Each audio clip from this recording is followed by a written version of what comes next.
बिस्मिल्लाहिर्रहमानिर्रहीम। मेरा नाम महमूद नियादी है एंड अस्सलाम वालेकुम व रहमतुल्लाहि व बरकातुहू। जोसेफ स्टालिन, बड़ा मशहूर नाम आपने सुना होगा। साबका सोवियत यूनियन यानी यूएसएसआर के वो रहनुमा थे और लेनिन के बाद उन्होंने यूएसएसआर पर हुकूमत की। स्टालिन का मतलब है स्टील का बना हुआ शख्स, और वाकई जोसेफ स्टालिन ने अपने आप को अपने नाम की तरह साबित किया जब उन्होंने दुनिया की सबसे खतरनाक वॉर मशीन नाजी जर्मनी यानी एडोल्फ हिटलर को स्टालिनग्राड में शिकस्त दी। ये दुनिया की खूनी तरीन जंग थी। इसमें 6 माह लगे और ये अलामत थी कि अगर स्टालिनग्राड गिरता है तो यूएसएसआर पर या सोवियत यूनियन पर कब्जा हो जाएगा। ये बात हिटलर भी जानता था और ये बात जोसेफ स्टालिन भी जानता था। लिहाजा दोनों ने सर धड़ की बाजी लगा दी और आखिर में जोसेफ स्टालिन की फौजों ने नाजियों को वहां घेर के मारा और न सिर्फ जंग जीत ली बल्कि हिटलर का और नाजियों का भी खात्मा कर दिया। अब चूंकि वो खुद स्टील के शख्स थे, यानी उनके नाम का मतलब ही यही था, मैन ऑफ स्टील स्टालिन, तो स्टालिन ने कहा था कि कभी भी आप रेशम के दस्ताने पहनकर वो इनकलाब नहीं ला सकते। यानी अगर आपके हाथ वो नाजुक अंदाम होंगे, अगर वो नर्म मुलायम होंगे तो वो कोई भी सख्त काम वो नहीं कर सकेंगे। और इस छोटी सी लाइन में वो पूरी जो है हमारी जिंदगी का वो फलसफा वो छुपा हुआ है। मैं आपको जॉन मिल्टन की मिसाल देता हूं। जॉन मिल्टन जो कि ब्लाइंड यानी अंधे शायर थे और जिन्होंने शाहकार लिखा था पैराडाइज लॉस्ट। इस पैराडाइज लॉस्ट के 12 वॉल्यूम में कमाल की जो है वो शायरी उसमें जॉन मिल्टन ने की। जॉन मिल्टन ने कहा था कि one has to burn the midnight oil, कि आपको आधी रात तक तेल जलाना पड़ेगा तब जाकर आपको मंजिल मिलेगी। वही मतलब जोसेफ स्टालिन का है। स्टालिन ने यह कहा कि जब तक आप जिद्दोजहद नहीं करेंगे, जब तक आप सख्तियां बर्दाश्त नहीं करेंगे, जब तक आप मुश्किलात बर्दाश्त नहीं करेंगे तो आप किसी मंजिल की और किसी बेहतरी की तवक्को न करें। ये सारा कुछ मैं इसलिए कह रहा हूं कि जो वक्त चल रहा है पाकिस्तान तहरीक इंसाफ पर, पाकिस्तान तहरीक इंसाफ की खवातीन पर, पाकिस्तान तहरीक इंसाफ के कारकुनों पर जो कुछ उन्होंने 2 साल में देखा, जो कुछ उन्होंने 2 साल में भुगता, तो ये इस लाइन की तशरीह है कि आप तब्दीली वो रेशम के दस्ताने पहनकर नहीं ला सकते। उसके लिए आपको वो कुर्बानियां देनी पड़ती हैं, चाहे वो माल की हो, चाहे वो जान की हो, चाहे वो आपके कंफर्ट जोन के हो। यानी यहां तक बताया गया है कि मियां असलम इकबाल जो लाहौर के लीडर हैं पीटीआई के, उनकी बेटी का जहेज तैयार पड़ा था और एक जगह पे पड़ा था, तो छापे के दौरान पंजाब पुलिस ने वो जहेज का सामान वो लूट लिया। यानी अल्लाह पाक इनको जिंदा जब हो, अभी इनकी रूह न निकले और इनके जिस्मों में कीड़े पड़े जो ये फरौनियत की इलामत बन गए हैं, बजाय हमारे मुहाफ़िज़ों के और अपने मालिकों के कहने पर जो कुछ इन्होंने किया, जो कुछ ये कर रहे हैं, तो इसका जवाब इनको लाजमी देना पड़ेगा। तो बहरहाल एक बात ज़हन नशीन कर लें कि रेशम के दस्ताने पहनकर आप कोई भी तब्दीली, कोई भी इनकलाब नहीं ला सकते। फील्ड मार्शल अयूब खान ने एक दफा वो सियासतदानों को खिताब करते हुए कहा था कि मुझे इस बात की समझ नहीं आती कि उल्मा सियासत में क्या करने आते हैं। तो इसका जवाब दिया था सैयद अबुल आला मौदूदी रहमतुल्लाह अलैह ने कि ये तो सिर्फ आपको समझ नहीं आती, आप एक शख्स हैं, आपको समझ नहीं आती कि उलमा सियासत में क्या करने आते हैं या क्यों आते हैं, लेकिन इस बात की वो पूरी कौम को समझ नहीं आती कि फौज सियासत में क्या लेने आती है। यानी चले उलमा का तो कुछ समझ आती है, फौज सियासत में क्या लेने आती है, फौज का तो काम ही नहीं है। क्योंकि 1958 में अयूब खान ने इस फौज का, इस आर्मी का वो डीएनए चेंज कर दिया था। मैंने आपको पहले बताया है कि انڈیا کے قیام کے بعد 15 سال جو ہے وہ نہرو وزیر اعظم رہے. انہوں نے ادارے کھڑے کر دیے, آئین بنا دیا, اور سب سے بڑی جو خدمت کی انڈیا کی جواہر لال نہرو نے انڈیا کے بننے کے بعد وہ یہ تھی کہ انہوں نے سویلینز کو وہ بالا رکھا, سویلینز کو سینئر رکھا اور فوجیوں کو ان کا جونیئر رکھا. مثلا کمشنر کے مقابلے میں فوج کا جو بھی رینک بنتا تھا تو وہ فوجی وہ کمشنر کو سلام کرتا, ابھی بھی کرتا ہے. اگر ڈی سی یا ڈپٹی کمشنر کے مقابلے میں فوج کا جو بھی رینک بنتا تو فوجی جو ہے وہ ڈپٹی کمشنر کو وہ سلوٹ کرتا. میں آج آپ کو ایک چھوٹا سا واقعہ سناتا چلوں. انڈیا میں رکشا یونین کے وہ صدر تھے جارج فرنانڈیز. جارج فرنانڈیز نے الیکشن لڑا اور وہ الیکشن جیت گئے, رکشا یونین کے صدر, ٹھیک ہے جی. اور حکومت بنی کانگریس کی, وزیر اعظم بنے نرسمہا راؤ. جارج فرنانڈیز نے اتحاد کیا کانگریس کے ساتھ اور وہ وزیر دفاع بن گئے. یعنی انڈیا کے وزیر دفاع آپ گوگل کر لیں, وہ جارج فرنانڈیز بن گئے. یعنی یہ فوج کے سربراہ. ذرا کمپیریزن کرنا ہے, ڈاٹ کنیکٹنگ کرنی ہے. پھر کیا ہوا, حکومت چل پڑی.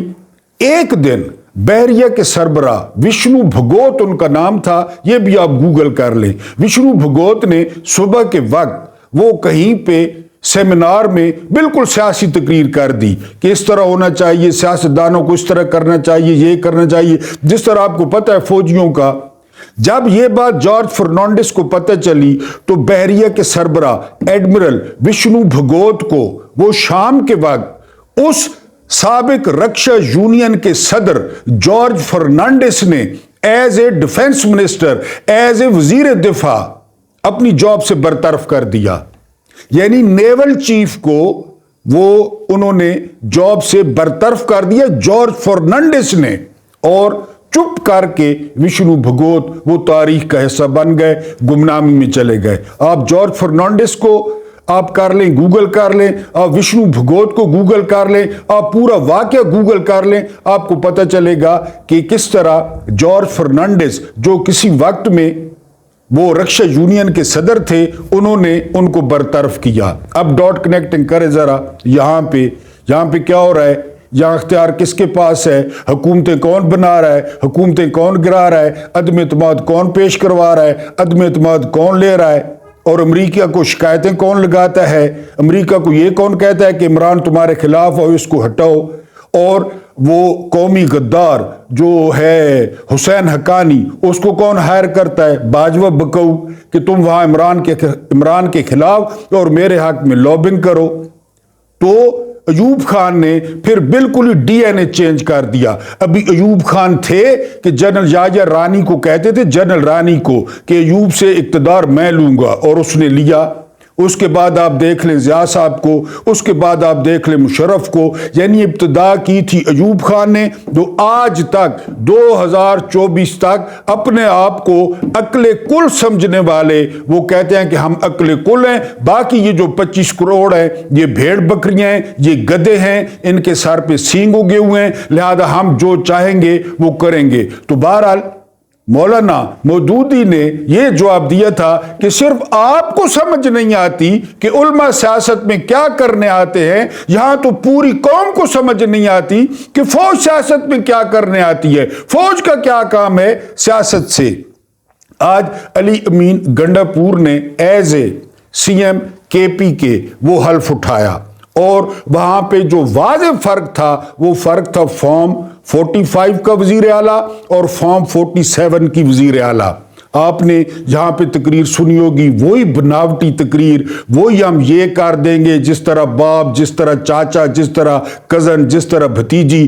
اب کالی وردی تھی پولیس کی, اس کو گرین کیا گیا, لاکھوں اور کروڑوں کمائے گئے. یہ یہی کرتے ہیں, صرف یہی لیپ اپ ہوتی. اب کہہ رہے ہیں کہ اس وردی کو, یہ خوف کی علامت ہے. یہ کی کس نے تھی؟ یہ شہباز شریف نے کی تھی.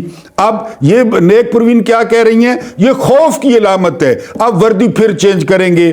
वाइट शर्ट और ब्लू पैंट करेंगे, फिर करोड़ों किनारे पे लगाएंगे, अपने किसी चहेते को ठेके देंगे, बजाय इसके कि पुलिस का कोई किबला दुरुस्त करें, बजाय इसके कि पुलिस को बंदे का पुत्र बनाएं, बजाय इसके कि पुलिस को कहें कि वो आईनी और कानूनी अहकामात पे अमल करें, लोगों के घर न तोड़ें, लोगों के दरवाजे न तोड़ें, लोगों की खवातीन के सरों से दुपट्टे न छीने, इनकी तान आके टूटती है जी यूनिफॉर्म तब्दील कर दो। ये तब्दीली आ गई है। आज जो तकरीर गंडापुर ने की है वो 1000 गुना नहीं बल्कि करोड़ गुना वो इस नेक परवीन से, जिसने कभी यूनियन काउंसिल नहीं चलाई, उससे बेहतर थी। और जो उसमें जो है वो ऐलानात थे वो सुनने वाले थे। ये लोग गंडापुर पे इतराज कर रहे थे ना, आप गंडापुर की तकरीर सुन लें। गंडापुर ने कहा पहले तो उस तमाम अरकान से, ये तो आने वाला वक्त बताएगा, खैर तमाम अरकान से उन्होंने कुरान पे हलफ लिया कि ना रिश्वत करेंगे ना रिश्वत करने देंगे। नेक परवीन ने लिया, नेक परवीन को अपना पता है, मरियम बीबी को, कि मैं यहां पे किस तरह पहुंची हूं, मेरे वालिद, हमारे अपार्टमेंट्स, मेरे भाई, और हम क्या चक्कर चलाते हैं, पूरे पाकिस्तान को पता है, पूरी दुनिया को पता है, दुनिया में डॉक्यूमेंट्रीज मौजूद है इनकी चोरियों पे। उसने हलफ नहीं लिया, अली अमीन गंडापुर ने हल्फ उठाया। फिर जो सबसे मास्टर स्ट्रोक था पीटीआई हुकूमत का वो था सेहत कार्ड। यकम रमजान से अली अमीन गंडापुर ने सेहत कार्ड को बहाल करने का जो है वो ऐलान कर दिया, जिससे सारे लोगों में वो खुशी की लहर दौड़ गई। यकम रमजान से अली अमीन गंडापुर ने तमाम लंगर खाने और तमाम पनाहगाहें वो खोलने का ऐलान कर दिया। अली अमीन गंडापुर का जो लहजा था, अली अमीन गंडापुर की जो बॉडी लैंग्वेज थी, वो चीख चीख के बता रही थी कि ये फॉर्म 45 पे जीता हुआ शख्स है। फिर उन्होंने जो एक और मास्टर स्ट्रोक खेला, उन्होंने कहा कि हमारी पूरी असेंबली के हलके खोल दिए जाएं, मेरा खोल दिया जाए पूरी असेंबली के। अगर कोई गलत जीता है, अगर कोई धांधली से जीता है तो हम जवाबदेह हैं। ये कौमी असेंबली में तो इनकी चूं भी नहीं निकली, सारे चोर और डकैत, यानी वो जो है पीटीआई की 180 सीटें, 90 सीटें खा के वो कौमी असेंबली में ये डकैत बैठे थे, ये मैंडेट चोर, ये मैंडेट पे डाका डालने वाले ये कौमी असेंबली में बैठे थे। मरियम बीबी अपनी सीट में शराफत से हारी हुई हैं, अभी हल्का खोल लें, वो कह देती कि जी हमारे हल्के खोलो, क्योंकि उनको जितवाया गया है।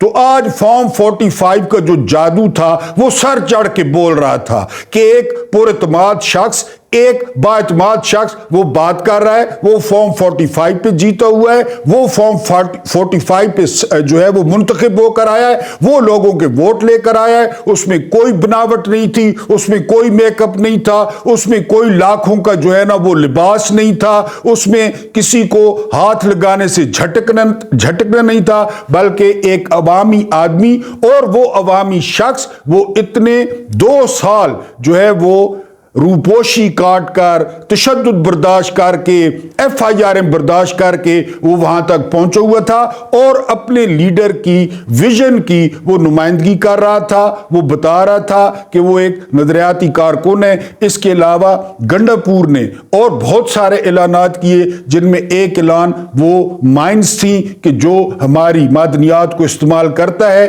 अगर वो हुकूमत को टैक्स नहीं देगा, अगर वो हुकूमत का ड्यू हिस्सा नहीं देगा तो मायने बंद कर दी जाएंगी।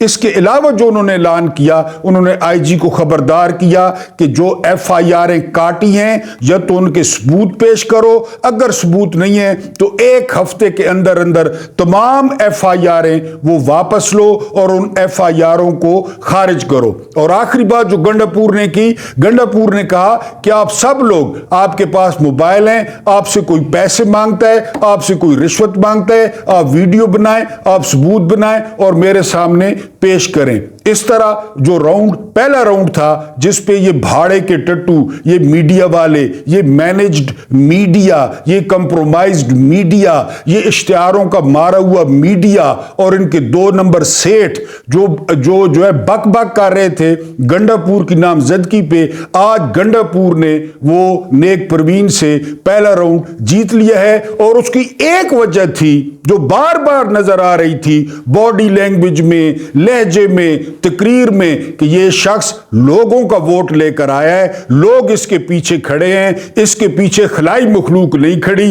इसके पीछे फॉर्म 47 नहीं खड़ा, इसके पीछे किसी की मेहरबानियां नहीं खड़ी, इसके पीछे किसी की सरपरस्तियां नहीं खड़ी, इसके पीछे किसी के वादे नहीं खड़े, बल्कि ये DI खान के लोगों से वोट लेकर आया है और उनकी नुमाइंदगी कर रहा है। ये आपका अपना डिजिटल प्लेटफॉर्म है।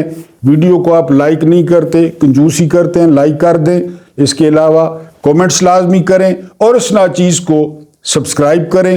अल्लाह पाक आप लोगों को आसानियाँ अता फरमाए और आसानियाँ बांटने की तौफीक अता फरमाए एंड मुझे बर्दाश्त करने का बहुत बहुत शुक्रिया।